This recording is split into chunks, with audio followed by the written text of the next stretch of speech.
उद्धव जी ने जैसे ही देखा है कि वृंदावन में शांति छा रही है, एकदम उदासी छा रही है, और जैसे ही दृष्टि पड़ी है, जैसे ही नजर पड़ी यमुना पर, यमुना पर जैसे ही नजर पड़ी मेरे प्यारे, क्या देखा कि यमुना महारानी एकदम शांत है। यमुना में लहरें नहीं आ रही हैं, यमुना एकदम शांत है। जैसे ही नजर पड़ी है गौ माता पे, गौ माता एकदम शांत है। वृक्षों को देखा, सब वृक्ष एकदम शांत है। गोपियों पर दृष्टि पड़ी तो क्या देखा कि गोपियां सब बैठी हैं, सबके नेत्र सजल हैं, सबके नेत्रों से आंसू बह रहे हैं मेरे प्यारे। आज उद्धव जी जैसे ही चले और गोपियों के पास पहुंचे, गोपियों से पूछा, हे गोपियों, नंद बाबा को मैया यशोदा को महल का है? गोपियां कहती है, क्या मथुरा से आई हो? हाँ मथुरा से आई, आपको कैसे पता? अरे मथुरा वासी ही पूछे, नंद बाबा को मैया यशोदा को महल कहाँ है? आज गोपियां कह रही है, उद्धव जी ये जो जल बहता हुआ आ रहा है ना, इसे साधारण जल मत समझ। गोपियां कह रही है, उद्धव जी ये जल बहकर के जो आ रहा है, इसे साधारण जल मत समझना। मेरे प्यारे उद्धव जी कह रहे, गोपियों अगर ये साधारण जल नहीं है तो कैसा है, बताओ कैसा जल है ये? कहा, जब से तुम मथुरावासी हमारे कन्हैया को, हमारे गोविंद को लेकर के गए हो, तब से मैया यशोदा, नंद बाबा के आंसू बहकर के आ रहे हैं। मेरे प्यारे गोपियां कह रही है, जब से तुम मथुरावासी हमारे लाला को, हमारे कन्हैया को लेकर के गए हो, तब से मैया यशोदा के, नंद बाबा के आंसू बहकर के आ रहे हैं। आज जैसे ही उद्धव जी उस जल की सीधाई में जैसे ही पहुंचे तो आवाज लगाई, महल के बाहर जैसे ही पहुंचे आवाज लगाई, अरे नंदराय जी, ओ नंदराय जी। एक दुबला पतला सा व्यक्ति निकल करके आया, दुबला पतला सा, आंख एकदम गड्ढे में है मेरे प्यारे, दुबला पतला सा व्यक्ति आया। मेरे प्यारे, आज जैसा कन्हैया ने रूप बताया है, वो रूप बिल्कुल मैच ही नहीं खा रहा। तो कहा, नंद बाबा निकल करके आए। नंद बाबा ने कही, मैं ही नंद राय हूं। तो कहा, मैं उद्धव हूं, मथुरा से आया, कन्हैया ने मुझे भेजो है, मैं संदेश लेकर के आया हूं कन्हैया को। नंद बाबा ने अंदर बिठाया, कहा, मैं जलपान लेकर के आता हूं। है नहीं है, लेकर के आता हूं। बाहर से जैसे ही जलपान लेने के लिए गए हैं तो उद्धव जी ने क्या करा, उठ करके रसोई में झांका। किसमें झांका मेरी मैयाओं? रसोई में जैसे ही उद्धव जी ने उठ करके झांका है तो रसोई में एकदम जाले छा रहे हैं, एकदम मिट्टी छा रही है। ऐसा प्रतीत हो रहा है जाने कितने वर्षों से इस रसोई में किसी ने कदम नहीं रखा। रसोई में एकदम जाले छा रहे हैं, मिट्टी छा गई है मेरे प्यारे। उद्धव जी आकर के बैठ गए। जैसे ही उद्धव जी आकर के बैठे, नंद बाबा आए, जलपान करायो।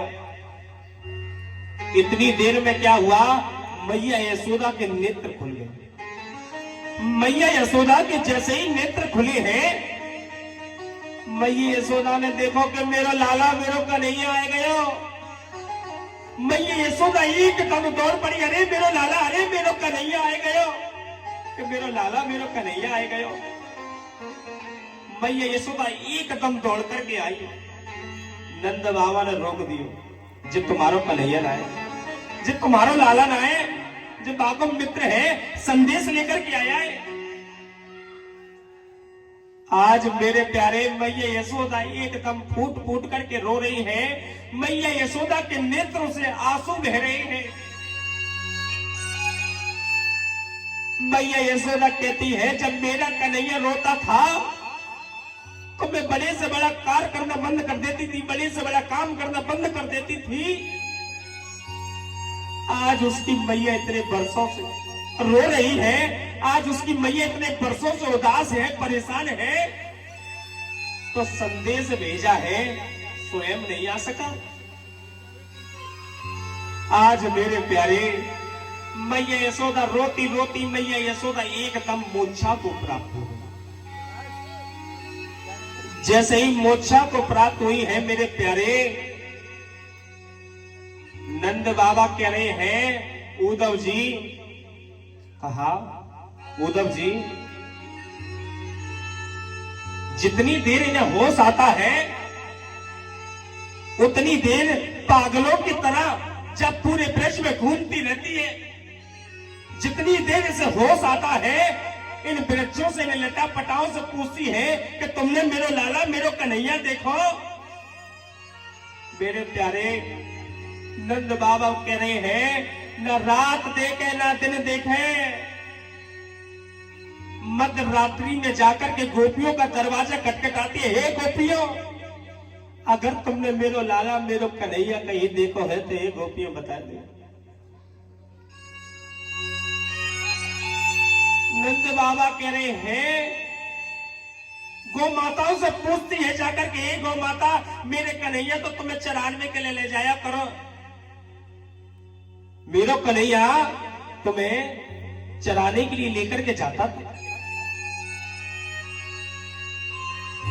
जब मेरो कन्हैया जब तुम्हें चराने के लिए लेकर के जाता था तो तुमने मेरो कहूं कन्हैया देखो है तो बता दो, हे गौ माता। मेरे प्यारे मैं यशोदा ना दिन देखे ना रात देखे यमुना पे पहुंच जाया करती थी। यमुना महारानी से कहती है, हे यमुना महारानी, तुमने मेरो लाला मेरो कन्हैया कहीं देखो हो तो ये यमुना महारानी बताए दे। मेरे प्यारे आज नंद बाबा के नेत्र सजल है, नंद बाबा रो रो करके उद्धव जी को बता रहे। इतनी देर में उद्धव जी बोल पड़े। उद्धव जी बोले, नंद बाबा, जिसे तुम बेटा बेटा पुत्र पुत्र पुत्र बेटा बेटा बेटा कह रहे हो, जे किसी का बेटा किसी का पुत्र नहीं। नंद बाबा आप तो बहुत सौभाग्यशाली हो। नंद बाबा आप तो बहुत सौभाग्यशाली हो जो आपके स्वयं परमपिता परमात्मा स्वयं भगवान ने आकर के जन्म लिया। स्वयं प्रभु आए आपके यहां, जो तो आप बहुत सौभाग्यशाली हो। नंद बाबा कह रहे हैं, मैंने तो समझी थी तुम कोई ज्ञानी पुत्र हो। मैंने समझा शायद तुम कोई ज्ञानी पुत्र हो, पर तुम कोई ज्ञानी नहीं, तुम तो साधारण से बालक नहीं। क्या कहते हो, मेरा बेटा भगवान है। भगवान जैसे तो वहां में एक लक्षण ना है। जिस परमपिता परमात्मा के यहां अन्न का भंडार हो, क्या तुमने उसे चोरी करते हुए देखा है? मेरो लाला मेरो कन्हैया जा ब्रज में माखन की चोरी करे, क्या तुमने परमपिता परमात्मा को झूठ बोलते हुए देखा है? तुम ज्ञानी जन, तुम लोग क्या समझाते हो? सत्य की राह पर चलो, कुछ हो जाए झूठ मत बोलना, सत्य की राह पर चलो। तुम कहते हो ये भगवान है। मेरा कन्हैया बात बात पर झूठ बोलता था, माखन की चोरी करता था, फिर भी झूठ बोलता था। मेरे प्यारे नंद बाबा कह रहे हैं, अब तक तो मैं इसलिए जी रहा था, अब तक तो मैं ये सोच करके जी रहा था दुनिया के बेटे छोड़ देते, तो हो सकता है मेरे बेटे ने भी मेरा साथ छोड़ दिया हो, पर तुमने ये कहकर तो मेरे जीने की आस ही छोड़ दी। तुमने मेरे जीने की आस तोड़ दी। अगर भगवान ने ही मेरा घर छोड़ दिया, अब मैं किसके भरोसे जीऊंगा? तुम ज्ञानी जन यही कहते हो कि जो दुनिया साथ छोड़ देगी, पर परम पिता परमात्मा तुम्हारा साथ कभी नहीं छोड़ेगा। आज मेरे प्यारे नंद बाबा रो रो कर उद्धव जी को बता रहे हैं। उद्धव जी कह रहे हैं, जब मैं वृंदावन आ रहा था तो देवकी मैया ने मुझसे कहा था कि यशोदा से जाकर के कहना, यशोदा धन्य हो तेरा लालन पालन, धन्य हो तेरी ममता। क्यों? जब कन्हैया वृंदावन छोड़ करके गए थे तो देवकी मैया ने, यशोदा मैया ने पत्र लिख करके आपस में बात करी। मैया यशोदा ने कहा, मेरा लाला मेरा कन्हैया में भाई 8 बार भोजन कराऊं, बड़ा नटखट है, बड़ा चंचल है। मेरे प्यारे देवकी मैया ने उद्धव जी से कही, जाकर के कहना यशोदा धन्य हो तेरा लालन पालन, धन्य हो तेरी ममता। तो कहती है बड़ा चंचल है, बड़ा नटखट है, मैंने कन्हैया को कभी मुस्कुराते हुए नहीं देखा। मेरे प्यारे उद्धव जी कह रहे हैं, जो कन्हैया भोजन को प्रणाम करके भोजन करता था, एक बार देवकी मैया ने भोजन की थाली लगाई और गौ रस से बनी मिष्ठान लगाई। जब गौ रस से बनी मिष्ठान मेरे कन्हैया ने, मेरे गोविंद ने देखी, तब भोजन की थाली छोड़कर ही चला गया। और उद्धव जी से जाकर के कहा, उद्धव जी देवकी मैया से जाकर के कहना कि मेरे भोजन में गौ रस से बनी मिष्ठान मिठाई नहीं होनी चाहिए। अगर मैं गौ रस से बनी मिष्ठान को देखता हूं तो मुझे मैया यशोदा, नंद बाबा, ब्रजवासियों की बहुत याद आती है। मेरे प्यारे नंद बाबा कह रहे हैं, हम इंसान थे, हमसे गलती हो गई, हमने इसे अपना बेटा माना, पर ये तो भगवान था। इसने कितनी बार मुझसे नंद बाबा कहा, यशोदा से जाने कितनी बार जाने मैया कही। एक बार गोपियों ने कहा कि नंद बाबा गोरे, बलदाऊ भैया गोरे, मैया यशोदा गोरी, तू कहां से काला कलूटा आ गया? तो मैया यशोदा की गोद में बैठा बैठा रो रहा है। मैया से कहता था, मैया का मैं तेरा छोरा ना हूं, मैया का मैं तेरा बेटा ना हूं, मैया तू जामरी से जाकर के कहना, इन गोपियों से जाकर के कहना कि मैं तेरा ही बेटा हूं, तेरा ही लाला हूं। मेरे प्यारे नंद बाबा के नेत्र सजल है, नंद बाबा रो रो करके बता रहे। आज उद्धव जी जो सिर्फ ज्ञान पर विश्वास रखते थे, आज उनका ज्ञान काम नहीं कर रहा। मन में विचार कर रहे हैं, अरे लाला, अरे कन्हैया जब तेने कहा कर दियो लाला, तू बड़ा छलिया है लाला, बड़ा नटखट है, जब तेने कहा कर दिया। मेरे प्यारे आज उद्धव जी निकल करके आए। उद्धव जी जैसे ही निकल करके आए, गोपियों के पास आकर के कहा, हे गोपियों, जो रोना धोना छोड़ दो। गोपियों ने कहा, उद्धव जी रोना धोना छोड़ करके क्या करें? अरे रोना धोना छोड़ करके ज्ञान मार्ग पर चलो। क्या कहा? जो रोना धोना छोड़ करके ज्ञान मार्ग पर चलो।